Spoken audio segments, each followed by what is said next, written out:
Hi అండి, అందరికీ నమస్తే. Welcome to SJN garden. ఈరోజు వీడియో ఏంటంటే శంఖం పువ్వుల్ని ప్రూనింగ్ అయితే చేస్తున్నాను. మన దగ్గర ఉన్నవి blue colour, sky blue colour, pink colour అండి. ఇవైతే ఆన్లైన్లో నేను ఆర్డర్ చేసుకున్నవి మొక్కలనమాట. మొత్తం పువ్వులన్నీ పూసిన తర్వాత దీన్ని అయితే ప్రూనింగ్ చేసేద్దాము, పువ్వులు అయితే పూయటం లేదు అనేసి అయితే ప్రూనింగ్ అయితే చేస్తాను. కర్రలు అయితే పొడవుగా ఉండడం వల్ల గాలి వానలకి ఏకంగా కంటైనర్లతో అయితే కిందకి పడిపోతున్నాయి. మనం కొంచెం చిన్న చిన్న ముక్కలుగా అయితే కట్ చేసుకోవాలని చిన్న చిన్న ముక్కలుగా అయితే కట్ చేసుకున్నాను. మొత్తం కంటైనర్ చుట్టూ కూడా మట్టిని అయితే గుల్లగా అయితే చేసుకున్నాను. మట్టిని గుల్లగా చేసుకున్న తర్వాత దీంట్లోనికైతే ఎరువునైతే ఇస్తున్నాను. నేను ఏమేమి ఇస్తున్నానంటే మాగిన పశువుల ఎరువు అనేది తీసుకున్నాను.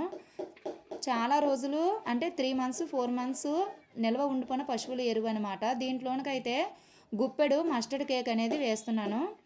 ఇది నేను ఆన్లైన్లో తీసుకున్నానండి. ఈ 3 కూడాను చూసారా, గుప్పెడు మస్టర్డ్ కేకు అండ్ తర్వాత ఎప్సమ్ సాల్ట్ని గుప్పెడైతే తీసుకుంటున్నాను. అండ్ నెక్స్ట్ ఏంటంటే బోన్ మీల్ కూడా గుప్పెడైతే వేసాను. బోన్ మీల్ని గుప్పెడైతే వేసాను. వేసిన తర్వాత ఈ 3 కలిసేటట్టుగా మొత్తం పశువుల ఎరువుని బాగా కలిపాను అనమాట.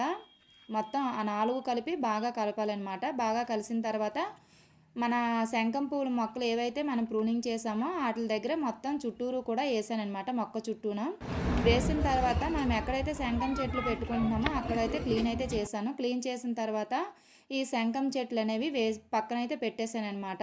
ఆ పక్కన ఉన్నది వైట్ కలర్ అనమాట. అది వీడిన తర్వాత నేను మొత్తం అప్డేట్ అనేది ఇస్తాను.